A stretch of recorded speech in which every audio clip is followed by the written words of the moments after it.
Today we will present how we adapted the new Greenpeace identity to our UI components and elements in a meaningful and consistent way.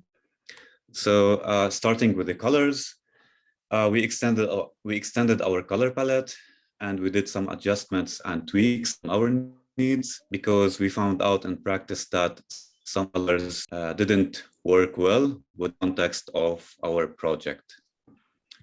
So basically, there are 6 different colors with a set of dark and light variants per color, each with a distinct role and function. So starting with our primary GP green that's associated with the logo, we will have the P4, new P4 action yellow and dark green, and we will see later why we tweaked these colors. And we ended up with this result. We have our new beige color that's introduced to our color palette, the semantic red and the dark gray.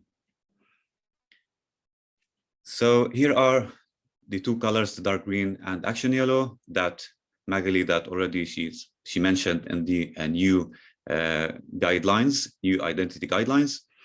So in practice, we found out that the action yellow was too vibrant and not noticeable over white background. And the dark green color draws users' attention when applied on backgrounds. Thus, it was competing with page text and content for attention.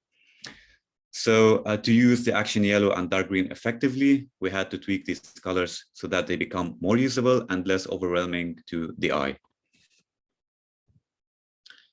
So we can see in the examples here that a background color with high saturation will draw users' attention, and a background color with low saturation will have less attraction to background. Thus, using like a softer color will allow the user to scan the page without any visual distraction. And in the next example, we see that using an action yellow with a maximum brightness and saturation level will strain the eye, whereas using an action yellow with a lower brightness and saturation level will make will have like more a soothing, let's say, sense to the eye. So as for the accessibility for people affected by color blindness, some specific color combination of hues and shades, they will create some confusion to the users. So we had to do the 3 types of test for color blindness, starting with the deuteranopia and protanopia, which are both types of red-green color blindness, while tritanopia is of the blue-yellow kind. This is a simulated view that shows how our theme will appear to those affected by each type of color deficiency.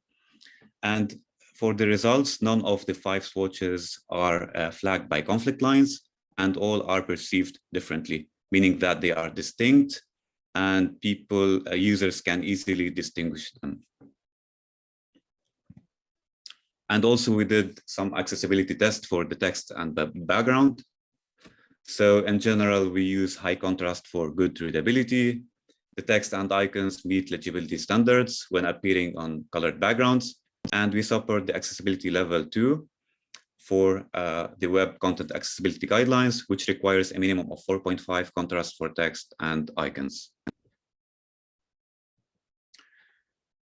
So here are some examples of applying the colors to our UI, starting with the Greenpeace green, which is a primary color. It is used primarily for brand recognition and can be used to emphasize and highlight items. And we've created like 4 variants of this primary color. So starting with the Greenpeace Green 800, which is a WCHE level 2 rated for both large and small text, and is used mainly for contextual navigation links and breadcrumbs. The GP Green 500, which is our logo and is reserved for specific color backgrounds like the action state, links, and tabs. And it can be also used for illustration content like icons. The GP Green 400 is used for important action items that need to stand out, such as the call to action button.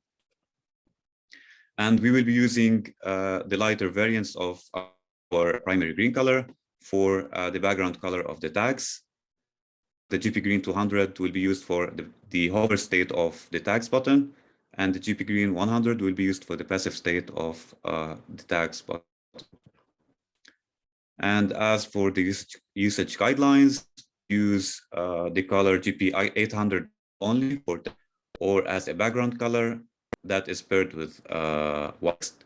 And we shouldn't use GP green 500 for text, or as a background color that is paired with white text. The P4 action yellow, which is also one of our secondary colors, it is used to bring attention to primary actions or items that need special highlighting. And we have like two variants of this secondary color.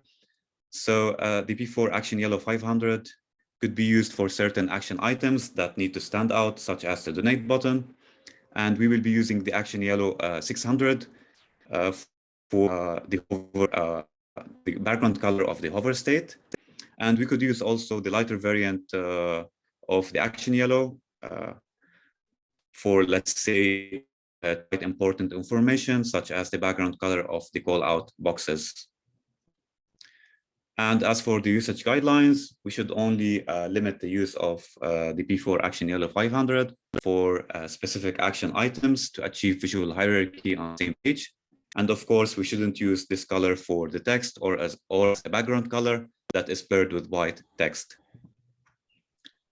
Also, the P4 dark green is our secondary colors, and it is used for less prominent components in the UI, such as the secondary buttons. And it could be used also for different background colors. So this color should always be paired with white text and icons only, and we shouldn't use the P4 dark green for call to action buttons. The beige, which is one of our new colors introduced, it could be used to add warmth in our UI, and some of our Greenpeace websites use it, like GP UK and GP Germany. So it is commonly used for different background colors of blocks and buttons. And we can use it for less prominent elements like the share buttons. And we shouldn't use the beige color light gray because they don't work well together on the same page. Also, we have the red color, which doesn't represent the brand, and used for error states to draw attention to actions that are destructive. So we will use the red 500 variant, which is a web content accessibility guidelines level 2 for both large and small text, and it is applied to text, tooltips, and icons. And we could also use the lighter variant of this color as an alert color for backgrounds to highlight important information. And last but not least, the neutrals. They are mainly used to provide hierarchy and contrast for text content. It's also used for backgrounds, borders, and dividing lines without competing with our primary and secondary colors. So grays 400 through 800 are commonly used. Yes, sorry, Mag. Oh, sorry. So grays 400 through 800 are commonly used for text content, and the gray 800 is the most widely used color for the body and title text. And the grays 500 through 200 are commonly used for backgrounds, borders, and dividing lines. And this is a demo page of a post page we created for the colors.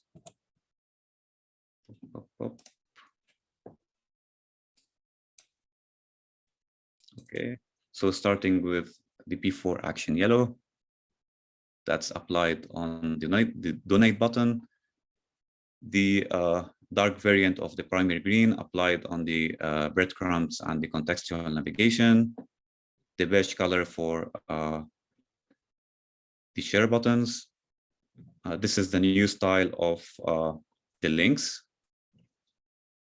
Also here, the primary green color applied on the call to action button. This is our new secondary dark green color applied on different backgrounds. Also the primary green, the lighter variant of the primary green applied on the tags. The beige applied on the authors block and the comments block. And also the dark green color applied on the footer.